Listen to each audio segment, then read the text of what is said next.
Hello, my dear students. Myself, Ami Ravanya, your senior most faculty of chemistry from SAT Science College, Junagadh.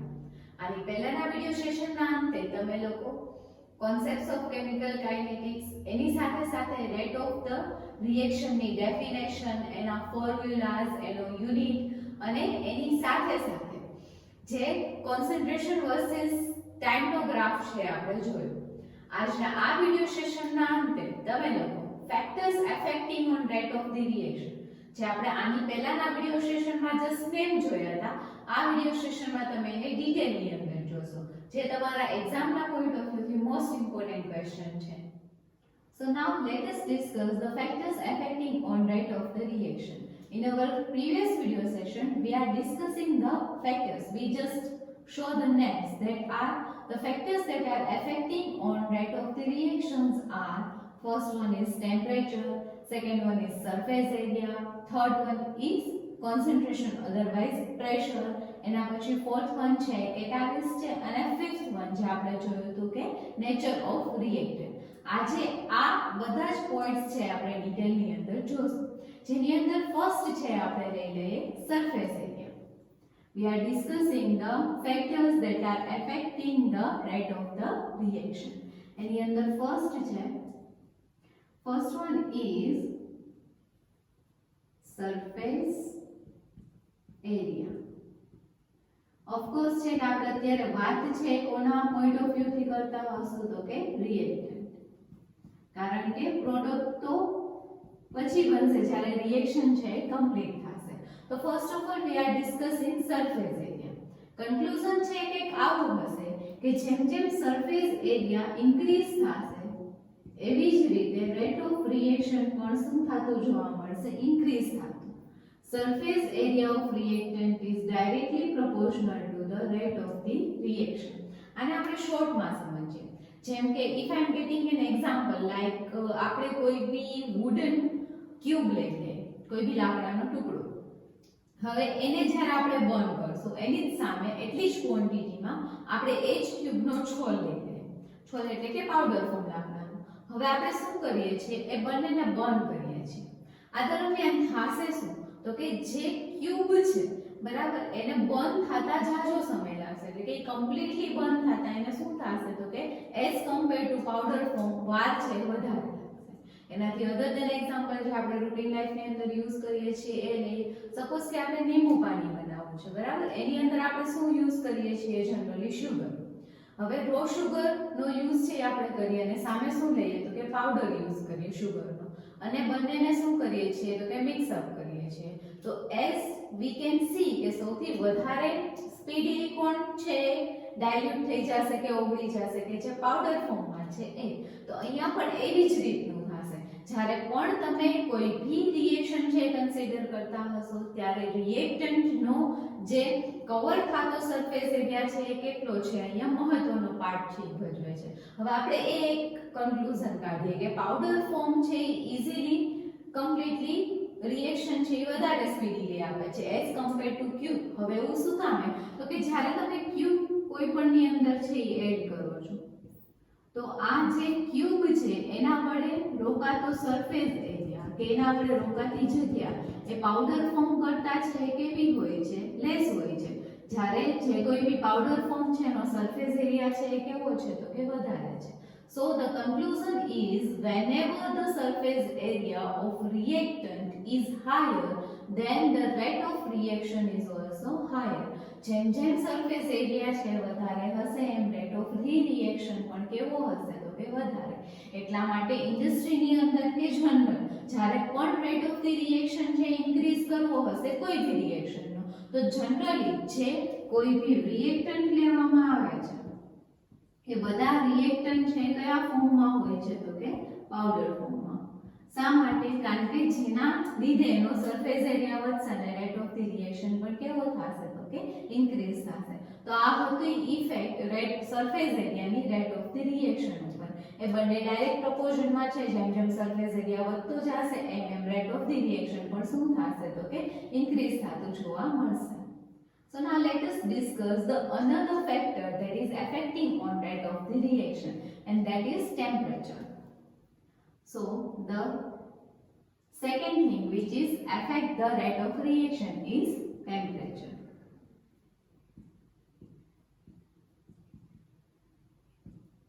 પેલા આપણે આ બંને વચ્ચેનો relation છે એ જોઈ લઈએ કે જેમ ટેમ્પરેચર છે ઇન્ક્રીઝ થશે એમ રેટ ઓફ ધી રિએક્શન પણ તમને શું થતો જોવા મળશે ઇન્ક્રીઝ થતો.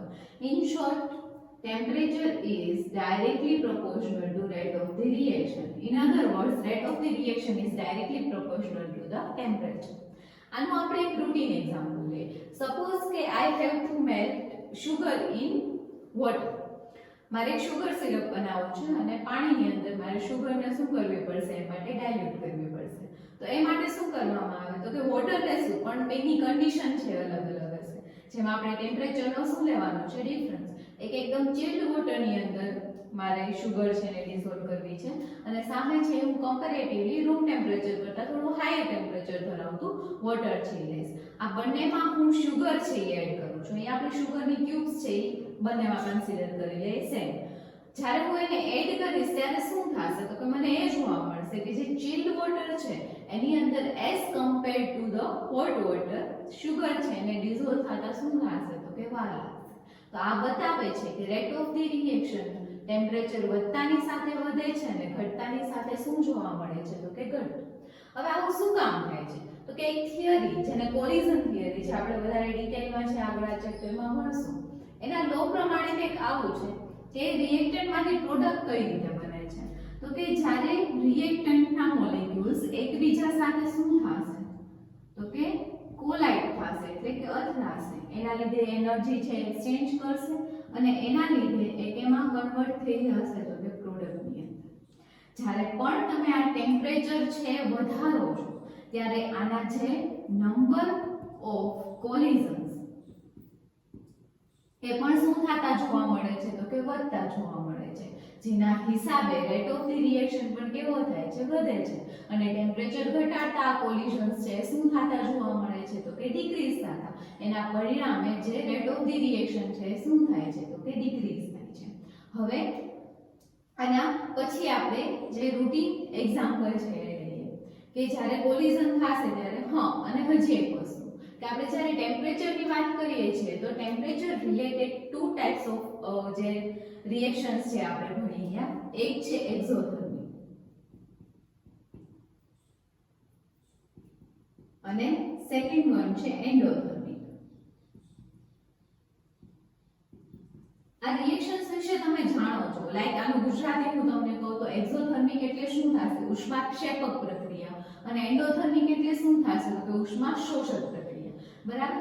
આ બંનેમાં ટેમ્પરેચરની ઇફેક્ટ શું થાય છે તો કે એક્ઝોથર્મિક રિએક્શન તમે કોને કીધી કે જે પ્રક્રિયાના અંતે શું કરશે તો કે એનર્જી છે રિલીઝ કરશે અને એન્ડોથર્મિક છે એનર્જી રિલીઝ કરશે પણ કયા ફોર્મમાં તો કે હીટના ફોર્મમાં. બરાબર. જેના લીધે જે ટેમ્પરેચર છે જે એન્ડ ઓફ ધી રિએક્શન કેવું થતું જોવા મળશે તો કે વધતું. જ્યારે એન્ડોથર્મિક રિએક્શનમાં શું થશે એનર્જી છે એ એબ્સોર્બ કરશે એટલે પહેલા જેટલું ટેમ્પરેચર હતું એના કરતાં એનું ટેમ્પરેચર છે કેવું હશે તો કે લો હશે. હવે આની અંદર ટેમ્પરેચરનો ફેરફાર કરતા શું આપણને જોવા મળશે તો કે ઓફકોર્સ એક્ઝોથર્મિક રિએક્શન છે એટલે પ્રક્રિયાના અંતે શું કરશે તો કે તમને એનર્જી છે એ હીટના ફોર્મમાં રિલીઝ કરતું જોવા મળશે. તો જ્યારે એક્ઝોથર્મિક રિએક્શન હશે અને એ કેમાં હશે તો કે ઇક્વિલિબ્રિયમમાં. આવા સમયે તમે શું કરો છો તો કે એક્ઝોથર્મિક રિએક્શનનું આપણે ટેમ્પરેચર વધારીએ તો એ આપણા માટે કેવું હોય છે ફ્રૂટફુલ હોય છે. ફ્રૂટફુલ ઇન ધી સેન્સ કે એનો રેટ ઓફ ધી રિએક્શન છે એ ટાઈમે કેવો થાય છે તો કે ઇન્ક્રીઝ થાય છે. એનાથી ઓપોઝિટ જ્યારે પણ તમે એન્ડોથર્મિક રિએક્શન્સ છે ફોલો કરતા હોય તો ત્યારે તમારું ટેમ્પરેચરનું ઇન્ક્રીઝ થવું એ રિએક્શનના રેટ ઓફ ને શું કરે છે તો કે ઘટાડે છે. તો અહીંયા છે આપણા માટે ફ્રૂટફુલ શું હશે કેના માટે આપણે વાત કરીએ છીએ એન્ડોથર્મિક રિએક્શન માટે. તો એન્ડોથર્મિક રિએક્શનમાં એટ ધી ઇક્વિલિબ્રિયમ આપણે ટેમ્પરેચર છે ને વધારે શું કરશું તો કે ડિક્રીઝ કરશું. જેના હિસાબે શું થશે તો કે એ આપણા માટે ફ્રૂટફુલ રહેશે. હવે એવા કન્ક્લુઝન્સ છે એ નીકળ્યા છે જેનું એક એક્ઝામ્પલ છે આપણે લઈએ જે ટેમ્પરેચર જે રીતે ઇફેક્ટ કરે છે રેટ ઓફ ધી રિએક્શન ને એ. તો આપણે જોઈએ decomposition of nitrogen pentoxide that is N2O5. હવે આવું કહેવામાં આવે છે આવા એક્સપેરિમેન્ટ્સ છે ત્યાં છે કે જ્યારે પણ N2O5 નું ડીકમ્પોઝિશન કરવામાં આવે એના હાફ કોન્સન્ટ્રેશનને, તો ત્યારે શું થશે? તો કે N2O5 નું ડીકમ્પોઝિશન એમાં આપણે ટેમ્પરેચરનો ફેરફાર લઈએ તો કે it will take 10 days at 0 degree Celsius. એનું જે ફાઇનલ કોન્સન્ટ્રેશન છે પ્રોડક્ટનું ત્યાં એના હાફ સુધી પહોંચવા માટે જે 0 ડિગ્રી, જો આ રિએક્શન છે એટલે કે ડીકમ્પોઝિશન ઓફ N2O5 એ 0 ડિગ્રી સેલ્સિયસે કરવામાં આવે તો એનું જે કમ્પ્લીટ પ્રોડક્ટનું કોન્સન્ટ્રેશન આપણને મળવું જોઈએ એના હાફ ના કોન્સન્ટ્રેશન સુધી પહોંચતા કેટલા ડેઝ નો ટાઈમ લાગે છે? તો કે 10 days નો. But when we increase the temperature, that is from 0 degree Celsius to 25 degree Celsius, જે time છે duration of this reaction to reach at the half concentration of the product will be only 5 hours. અને જો હજી આપણે આનું temperature increase કરીએ, like we have to jump 25 degree Celsius to 50 degree Celsius, then જે આ duration છે એ within 1 hour ની અંદર શું થઈ જાય છે? તો કે કમ્પ્લીટ થઈ જાય છે. અને બધા અલગ અલગ એક્સપેરિમેન્ટના કન્ક્લુઝન ઉપરથી એવું કહેવામાં આવે છે કે જ્યારે તમને ઇનિશિયલ ટેમ્પરેચર આપ્યું હોય એના કરતાં જ્યારે તમે 10 ડિગ્રી સેલ્સિયસ નું બને રિએક્શન વચ્ચે શું લ્યો? તો કે ડ્યુરેશન લ્યો. 10 ડિગ્રી સેલ્સિયસ જે ટેમ્પરેચર તમે વધારી દો તો રેટ ઓફ ધી રિએક્શન છે ઓલમોસ્ટ ડબલ થઈ જાય છે. એટલે કે જેટલી એને વાર લાગવી જોઈએ એના કરતાં હાફ સમય જે લાગે છે અને રેટ ઓફ ધી રિએક્શન કેવું થતું જોવા મળે છે? તો કે ઓલમોસ્ટ ડબલ થતું જોવા મળે છે. તો આ હતું ટેમ્પરેચરની effect rate of the reaction ઉપર. યાદ રાખો, temperature is directly proportional to the rate of the reaction. Whenever you increase the temperature, rate of reaction will always be increasing. But in endothermic reaction, it is fruitful to decrease the temperature at its equilibrium. And from that, we can conclude that whenever we increase the temperature by 10 degrees Celsius, the rate of reaction of our reaction will almost double. બરાબર? એટલે જ્યારે કોઈ બી reactions છે, કોઈ બી product છે ઇન્ડસ્ટ્રીની અંદર મૂકવામાં આવે કે પ્રોડક્ટ ફાઇન્ડ કરવામાં આવે તો ત્યારે એનું ટેમ્પરેચર છે કેવું લેવામાં આવે છે? હાઈ. જેથી રેટ ઓફ ધી રિએક્શન છે કેવું થતું જોવા મળે છે? તો કે ઇન્ક્રીઝ થતું. So now let us discuss our third point which is affecting on rate of the reaction, that is concentration or the pressure. Whenever you are considering the reactant in a liquid form, then we have to consider its concentration. Whenever it is in a gaseous form, generally we are consider them pressure. Okay, હવે આપણે concentration ની વાત કરીએ તો during a chemical reaction concentration will not be remain same. આપણે જોઈએ છીએ કે રિએક્ટન્ટ માંથી પ્રોડક્ટમાં કન્વર્ટ થાય ત્યારે શરૂઆતમાં રિએક્ટન્ટનું કોન્સન્ટ્રેશન છે એ મેક્સિમમ હોય. ડ્યુરિંગ અ કેમિકલ રિએક્શન રિએક્ટન્ટનું કોન્સન્ટ્રેશન છે એ ડિક્રીઝ થશે અને પર યુનિટ ટાઈમ પ્રોડક્ટનું કોન્સન્ટ્રેશન છે એ શું થશે? તો કે ઇન્ક્રીઝ થતું જોવા મળશે. તો આવી જ રીતે કોન્સન્ટ્રેશન છે એના ઉપરથી આપણે કોઈ ડાયરેક્ટ કન્ક્લુઝન છે એ નહીં આપી શકીએ. જેમ કે જેમ ટેમ્પરેચર વધતાની સાથે સાથે rate of the reaction increase થતો તો ઘટતાની સાથે સાથે ઘટતો હતો. શું કામે? કારણ કે ત્યાં આપણે ટેમ્પરેચર છે એ શું કરતા હતા? વેરી દેતા હતા અને બાકીના બધા જે ફેક્ટર્સ છે એને કેવા લઈ લીધા હતા? તો કે કોન્સ્ટન્ટ લઈ લીધા હતા. બટ અહીંયા શું થશે? બાકીના બધા ફેક્ટર્સ બી એના ઉપર ઇફેક્ટ કરશે. એટલે જનરલી આના ઉપરથી આપણે એવી રીતે કહી શકીએ કે કોઈ બી ઇન્ડસ્ટ્રીની અંદર કે ક્યારેય પણ જ્યારે પણ તમે રેટ ઓફ ધી રિએક્શન છે ઇન્ક્રીઝ કરવા માંગતા હશો તો રિએક્ટન્ટનું કોન્સન્ટ્રેશન જે રિએક્ટન્ટનું ઇનિશિયલ કોન્સન્ટ્રેશન છે આપણે કેવું લેવું પડશે? હાયર. એ તમે જ્યારે હાયર લેશો ત્યારે automatically rate of the reaction પણ શું થશે? તો કે ઇન્ક્રીઝ થતું જોવા મળશે. એટલે જ્યારે ક્યારે પણ ઇન્ડસ્ટ્રીની અંદર કઈ બી પ્રોડક્ટ છે એ મેળવવાની હોય ત્યારે પ્રેશર છે એને કાં તો હાઈ લેવામાં આવે છે અથવા તો રિએક્ટન્ટનું કોન્સન્ટ્રેશન છે કેવું કન્સિડર કરવામાં આવે છે? તો કે હાયર. જેથી રેટ ઓફ ધી રિએક્શન બધાને કેવું જોવા મળે છે? તો કે higher. Now let us discuss the fourth point, that is catalyst. આ બહુ ઇન્ટરેસ્ટિંગ પોઈન્ટ છે catalyst. catalyst એટલે કે ઉદ્દીપક. તમે જનરલી 12th ની અંદર આ વર્ડ છે સાંભળેલો છે. what is catalyst? તો કે catalyst is a component which can alter the rate of reaction. Alter કરે છે એટલે કે રેટ ઓફ ધ રિએક્શન ને ઇન્ક્રીઝ બી કરી શકે છે અને ડિક્રીઝ બી કરી શકે છે. ડિપેન્ડ તમે કયા ટાઈપનો કેટાલિસ્ટ છે યુઝ કર્યો છે. કેટાલિસ્ટ, હવે પ્રશ્ન એ થાય કે કેટાલિસ્ટ છે એ રેટ ઓફ ધ રિએક્શન ને અલ્ટર કરે છે, તો શું એ રેટ ઓફ ધ રિએક્શન અથવા તો રિએક્શન ની અંદર પાર્ટિસિપેટ કરે છે તો કે નહીં. એ પ્રક્રિયાના અંતે તમને કેવો મળે છે તો કે પાછો મળે છે. તો હવે અહીંયા આપણને પ્રશ્ન એવો થતો હોવો જોઈએ કે કેટાલિસ્ટ પાસે એવું શું છે કે જેથી એ પ્રક્રિયામાં ભાગ લીધા વગર જ પ્રક્રિયાનો રેટને વધારી કે શું કરી શકે છે તો કે ઘટાડી શકે છે. એ આપણે એનું મિકેનિઝમ છે જોઈએ, પણ એ પહેલા હવે કેટાલિસ્ટની જરૂરિયાત શું છે, કેમ આપણે કોઈ બી કેમિકલ રિએક્શનમાં કેટાલિસ્ટનો યુઝ છે કરીએ છીએ, તો કે આપણે જનરલ એક એક્ઝામ્પલ લઈએ, લાઈક એમોનિયા. ઓકે, એમોનિયા છે આપણે પ્રોડ્યુસ કરવો છે, તો આપણે શું કરીએ છીએ, જનરલી તમને હેબર પ્રોસેસ છે યાદ હશે, તમે હમણાં 12th કમ્પ્લીટ કરીને આવ્યા છો. It is the process two synthesise ammonia in laboratory. Okay, તો હવે પ્રશ્ન આપણને એવો થવો જોઈએ કે in our atmosphere there is nitrogen and hydrogen, both gases are present. બંને gases છે present જ છે, but why ammonia gas is not produced as that much as in laboratory? તો એવું શું બને છે કે જે એટમોસ્ફિયર ની અંદર એ બંને કમ્બાઈન થઈને ડાયરેક્ટલી આપણને શું નથી આપી દેતા તો કે એમોનિયા. તો લેબોરેટરીમાં બનાવવાની ઝંઝટ પૂરી થઈ છે. તો એનો આન્સર છે કે શું કામે એવું થશે તો કે ત્યાં મળશે ખરા એમોનિયા તમને, બટ એટલો એપ્રોપ્રિએટ એમાઉન્ટમાં નહીં મળે, અથવા તો આપણે એમ કહીએ કે એનું રિએક્શન છે એ કમ્પ્લીટ થતા વાર છે લાગશે. એટલે એનું એમાઉન્ટ છે કેવું છે એટમોસ્ફિયરમાં બહુ જ ઓછું છે. નાઇટ્રોજનનું પ્રમાણ સૌથી વધુ છે એટમોસ્ફિયરમાં, તો છતાં પણ નાઇટ્રોજન છે હાઇડ્રોજન સાથે કમ્બાઈન છે એ થતો નથી. શું કામે? કારણ કે એટમોસ્ફિયરની અંદર એને એટમોસ્ફિયરિક જે એટમોસ્ફિયર પ્રોપરલી મળવું જોઈએ એને મળતું નથી.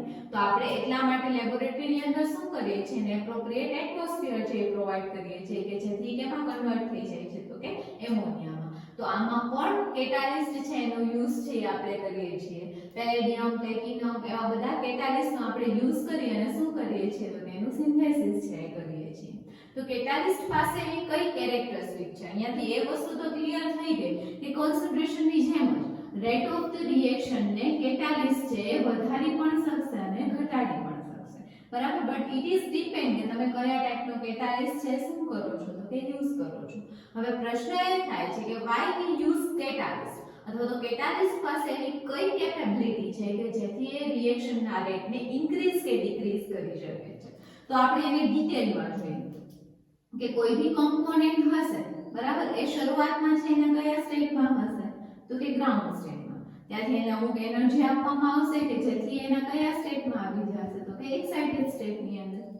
હવે ગ્રાઉન્ડ સ્ટેટમાંથી એક્સાઇટેડ સ્ટેટમાં જ્યારે જશે ત્યારે એના વચ્ચે જે બેરિયર છે ને આપણે કેવો બેરિયર કહીશું, એનર્જી બેરિયર. કોઈ પણ એક કમ્પોનેન્ટ છે ને ગ્રાઉન્ડ સ્ટેટમાંથી એક્સાઇટેડ સ્ટેટમાં જવું હોય ત્યારે અમુક એનર્જીની જરૂર પડશે. એ કેટલો જમ્પ છે એ કરી શકે છે, આ વચ્ચેનું ડિસ્ટન્સ એને તમે એનું શું કહી શકો તો કે એનર્જી બેરિયર. હવે અહીંયા કેટાલિસ્ટ છે એ શું ઇમ્પોર્ટન્ટ રોલ ભજવે છે તો કે ધારો કે આપણે કોઈ એવો કેટાલિસ્ટ યુઝ કર્યો છે કે જે રેટ ઓફ ધી રિએક્શનને વધારે છે, તો એ શું કરશે તો કે ઓફકોર્સ વસ્તુ છે કે જ્યાં સુધી કોઈ બી કમ્પોનેન્ટ છે ગ્રાઉન્ડ સ્ટેટમાંથી એક્સાઇટેડ સ્ટેટમાં નહીં જાય ત્યાં સુધી એ છે તમને પ્રોડક્ટ છે નહીં આપી શકે. તો આ જે બેરિયર છે, જ્યારે તમે કેટાલિસ્ટ છે કયો યુઝ કરો છો કે જે રેટ ઓફ ધી રિએક્શનને શું કરે છે, ઇન્ક્રીઝ કરે છે. તો એમાં થશે શું તો કે કેટાલિસ્ટ છે આ એનર્જી બેરિયરને શું કરી નાખશે તો કે ડિક્રીઝ કરી નાખશે, જેથી એનર્જીનો ગેપ છે એ ઘટી ગયો અને રેટ ઓફ ધી રિએક્શન શું થશે તો કે વધી જશે. એનું ઓપોઝિટ તમે કોઈ એવો કેટાલિસ્ટ છે યુઝ કરો છો કે જે રેટ ઓફ ધી રિએક્શનને શું કરે છે તો કે ડિક્રીઝ કરે છે, તો એ શું કરશે તો કે આ એનર્જી બેરિયરને વધારે મોટો કરી દેશે એટલે કે વધારી દેશે, જેથી ઇલેક્ટ્રોનને ગ્રાઉન્ડ સ્ટેટમાંથી એક્સાઇટેડ સ્ટેટમાં જવા માટે કમ્પેરેટિવલી ટાઈમ છે વધારે લાગશે અને રેટ ઓફ ધી રિએક્શન શું થશે તો કે ડિક્રીઝ થશે. તો આવી રીતે કેટાલિસ્ટનું મેજર કામ છે શું છે કે જે આ એનર્જી બેરિયરને ડિક્રીઝ અથવા તો શું કરી શકે છે તો કે ઇન્ક્રીઝ કરી શકે છે. તો આમ કેટાલિસ્ટનો યુઝ છે આપણે રેટ ઓફ ધી રિએક્શનની અંદર ઇન્ક્રીઝ અથવા તો ડિક્રીઝ કરવા માટે કરી શકીએ છીએ. આવા ઘણા કેટાલિસ્ટ છે આપણા માટે જાણીતા છે. Now let us see the last point which is reacting the rate of the reaction, that is affect the rate of the reaction, and that is fifth one, nature of reacting species. એટલે કે જે reactant તમે લ્યો છો એનો nature છે એ કેવો છે. જનરલી શું થશે whenever as compared to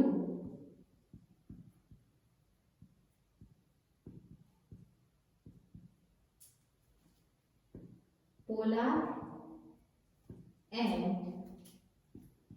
ionic molecules bond arranging and bond formation takes more time. In short, કહેવાનો મીનિંગ છે શું છે કે જ્યારે પણ આયોનિક અથવા તો પોલાર રિએક્ટન્ટ છે એકબીજા સાથે રિએક્ટ કરશે ત્યારે રેટ ઓફ ધી રિએક્શન છે શું થતો જોવા મળશે ઇન્ક્રીઝ થતો. While we are considering a reaction in which bonds are formed and bonds are arranged, then comparatively એનો રેટ ઓફ ધી રિએક્શન છે શું હશે તો કે ડિક્રીઝ થતો છે આપણને જોવા મળશે. એનું બેસ્ટ એક્ઝામ્પલ છે હું તમને આપું. whenever neutralization reaction take place, એટલે કે જ્યારે ક્યારેક પણ ન્યુટ્રલાઇઝેશન રિએક્શન થશે. ન્યુટ્રલાઇઝેશન રિએક્શન એટલે કે સપોઝ કે આપણે વાત કરીએ કે HCl react with NaOH. Whenever acid react with base, that react and form salt and water, that reaction is known as neutralization reaction. It forms NaCl and water. આ reaction છે કેવી છે ઇમિડિયેટ છે. શું કામે? કારણ કે રિએક્શન છે કેના વચ્ચે થાય છે polar, otherwise the ionic component વચ્ચે. જ્યારે આપણે ફોર્મેશન ઓફ બોન્ડ નું એક્ઝામ્પલ લઈએ like rusting of iron, okay, oxidation reaction, reduction reaction, આ બધી રિએક્શન ની અંદર શું થાય છે બોન્ડ તૂટશે, બોન્ડ બનશે, ઇલેક્ટ્રોન છે એક્સચેન્જ થશે. તો આ reactions as compared to neutralization reaction કેવી છે તો કે લો. રેટ ઓફ રિએક્શન છે એનો કેવો છે તો કે લો છે. તો આમ રેટ ઓફ રિએક્શન ઉપર નેચર ઓફ રિએક્ટન્ટ સ્પીસીસ પણ શું કરે છે તો કે ઇફેક્ટ કરે છે. If you are considering the reactant as polar or ionic, then the rate of the reaction will increase. And if you are considering any reaction in which bonds are formed, bonds can be broken, bonds can be arranged, then in that reaction rate of the reaction will always decreases. તો આજનો આ video session છે અહીંયા પૂરો થાય છે. આ video સેશનના અંતે તમે factors affecting on rate of reaction છે સ્ટડી કર્યું. હવે નેક્સ્ટ વિડિયો સેશનની અંદર તમે લોકો રેટ લો અને રેટ કોન્સ્ટન્ટ વિશે ઇન્ફોર્મેશન છે મેળવશો. આઈ હોપ તમને આ લેક્ચરની અંદર બધું સમજાઈ ગયું હશે. સાથે સાથે નેક્સ્ટ લેક્ચર સાથે કનેક્ટેડ રહેવા અને આગલા લેક્ચર જોવા માટે આ ચેનલ લાઈક અને સબસ્ક્રાઇબ કરો.